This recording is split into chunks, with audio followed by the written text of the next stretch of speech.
নড়াইলের নবগঙ্গা নদীতে পাওয়া ৯ বছরের শিশু সুপিয়ার লাশ নিয়ে রহস্যের জট যেন খুলছেই না। সুপিয়ার মৃত্যুকে কেন্দ্র করে ঘটনার মোড় অন্যদিকে ঘোরানোর চেষ্টা চালানোর অভিযোগ উঠেছে একদল সুবিধাভোগীর ওপর।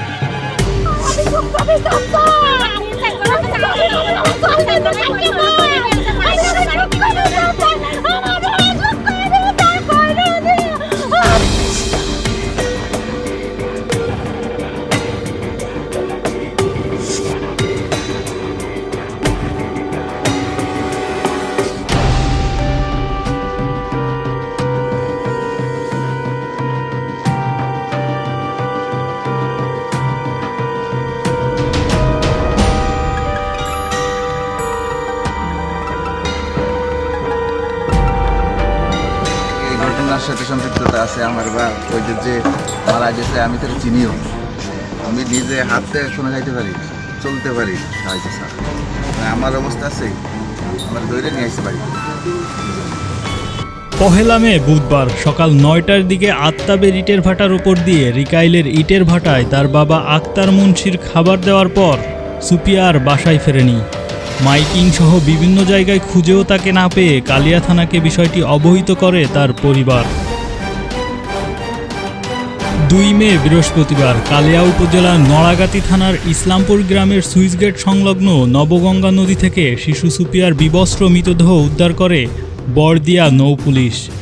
ঘটনায় প্রাথমিকভাবে ধারণা করা হয় শিশুটিকে ধর্ষণের পর হত্যা করা হয়েছে, যদিও বা ঘটনার সঠিক তথ্য জানার উদ্দেশ্যে লাশ ময়নাতদন্তে পাঠায় পুলিশ।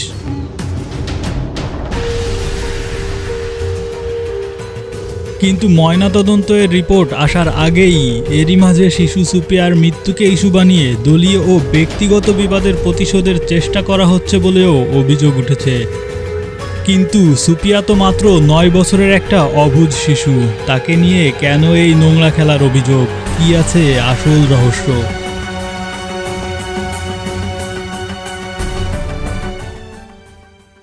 একটু খোঁজ নিয়েই জানা গেল ওই গ্রামে দীর্ঘদিন যাবৎ দুটি গ্রুপের মধ্যে সংঘাত বিদ্যমান। একটি গ্রুপের নেতৃত্ব দেন আত্তাব মোল্লা ও রিকাইল শেখ এবং অপর গ্রুপের নেতৃত্ব দেন শামীম শেখ। কিছুদিন আগেই আত্তাব ও রিকাইল গ্রুপের নৃশংসতার শিকার হয়েছে তৌহিদ শেখের ছেলে তামিম ও একই গ্রুপের মোরাদ সহ ৩ জন। আমার অবস্থা, আমার ৫০-৬০ জন মিলে মারিছে, তারাই মারিছে। ওই যে যাদের মেয়ে মারা গেছে তারাই মারিছে। মামলা চলমান, আমরা আইনের আশ্রয় নিছি। তাদেরকে অমানসিকভাবে কুপিয়ে গুরুতর আহত করে আত্তাব মোল্লা ও রিকাইল শেখের গ্রুপের লোক। এই ঘটনায় মোরাদ এখন পঙ্গুত্ব বরণ করেছে।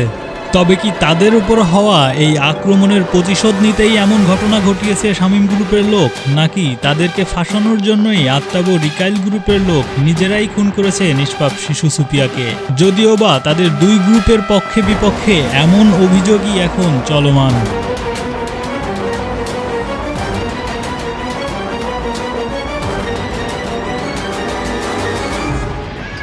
ছাত্রী সুফিয়াকে ধর্ষণের পর হত্যা করা হয়েছে। আমি প্রশাসনের দৃষ্টি আকর্ষণ করে বলতে চাই, এই শিশু হত্যার, জঘন্যতম শিশু হত্যার বিচার দ্রুত তদন্ত সাপেক্ষে করা হোক। এটা কখনো মানুষের পক্ষে সম্ভব না। তাই এই নরপশুর দ্বারা যে নরপশুগুলো তাকে হত্যা করেছে, আমার দাবি তাদের দ্রুত শনাক্তরে দ্রুত খুঁজে বের করে তাদের দৃষ্টান্তমূলক শাস্তি হোক। একটা অপরাধীও যেন পালিয়ে কোথাও যেতে না পারে। আপনারা সেভাবে দ্রুত ব্যবস্থা করে প্রশাসন দ্রুত পদক্ষেপ নিয়ে তাদের যেন খুঁজে বের করেন আর তাদের যেন দৃষ্টান্তমূলক শাস্তি দেন। এখন এর কোনো প্রমাণ নাই কে বা কারা মারিছে বা আধে সে পানিতে পুড়ে মরিছে কিনা, কিন্তু তারা প্রতিপক্ষ হিসাবে আমাদের নাম বলতেছে কোনো কিছু প্রমাণ ছাড়া। এটা ঠিক না। আমিও এর শাস্তি চাই। যে এই দুর্ঘটনা ঘটাইছে, যে ঘটাক, আমার ভাই, আমার চাচা, আমার বংশের লোক, আমার সমাজের লোক, যে ঘটাইছে, আপনাদের কাছে, প্রশাসনের ভাইদের কাছে আমার দাবি সুস্থ তদন্ত করে যে ঘটনা ঘটাইছে তার শাস্তি দেওয়া হোক। তাকে দোষারোপ করলো, তারাই একে দোষারোপ করলো, এটা কোনো কথা না। কথা আছে যেটা সঠিক কথা বলেছে, যেই করুক হয় আমরা সুস্থ বিচার চাই। ওই সেইটাই তাই যেই করুক। আপনারা কি কাউকে দোষারোপ করতেছেন? না, আমি এটা জানি না। আমি কি করে দোষারোপ করবো? এখন প্রশ্ন হলো, সত্যিই কি শামীমের গ্রুপের লোক প্রতিশোধের জন্য এমন হীন কাজ করেছে? আসুন হিসাবটা একটু মিলিয়ে নেওয়া যাক। আত্তাব ও রিকাইল গ্রুপের লোকের ওপর শামীমের গ্রুপের লোকের পক্ষ থেকে পূর্বের মারামারিকে নিয়ে একটি মামলা এখনও চলমান। তাহলে তো শামীমের গ্রুপের লোক যদি এমন কোনো কাজ করে তাহলে তাদেরই ক্ষতি, মামলাটা হালকা হয়ে যাবে। তাছাড়া খোঁজ নিয়ে দেখা যায় শামীমের গ্রুপের লোক আত্তাব ও রিকাইল গ্রুপের থেকে বেশি শক্তিশালী, তাদের জনবলও বেশি, এমনকি স্থানীয় চেয়ারম্যান তাদের পক্ষে। তাহলে তো তারা সরাসরি মারামারি করার ক্ষমতা রাখে, জেনে বুঝে কেন এমন করতে যাবে তারা? আর সুপিয়া তো একটা ছোট শিশু মাত্র, তার সাথে কারো শত্রুতা থাকার কথা না। এরকম প্রশ্নই ওঠে না, আমি তাকে চিনিও না। যে আমাদের মানুষ দেখেন সবাই সভ্য, ওদের মতো ওইরকম না, অসভ্য না, সবাই সভ্য।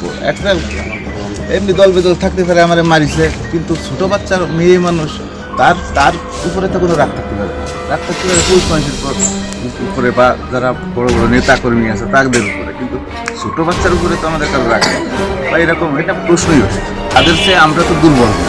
আমাদের চেয়ারম্যান আমাদের দলে, আমরা চাইলে অনেক কিছুই করতে পারি, তাদের চেয়ে আমাদের লোকজনও বেশি, মানে সবই বেশি। আমরা ইচ্ছা করলে অনেক কিছু করতে পারি, কিন্তু আমরা তো করি নাই। আমরা আইনের আশ্রয় নিছি, আইন যেটা করে সেইটাই। আমরা তো মারামারি হলে আমার যে মারিছে, এর তো মনে করেন যে যদি প্রতিশোধ এরকম হয় তাহলে তো মানুষ মার্ডার হবে, গ্রামে অশান্তি। আমরা তো অশান্তি চাই না, গ্রামে আমরা শান্তি চাই। যদি না চাতাম তাহলে এই আমারে যে মারিছে, আমারে না আরো দুইজনের মারিছে, এই তো গ্রামে মানুষ মার্ডার হয়ে যাবে এরকম যদি হয়। আমরা যদি চাইতাম, আমরা চাইলে যে কোনো সময় তাকে সাথে টেনশন বা এরকম যে মারিছে শোধ আমরা নিতে পারি যে কোনো সময়। আমরা তো এরকম করি না, আমাদের মানুষজন সবাই অসভ্য না।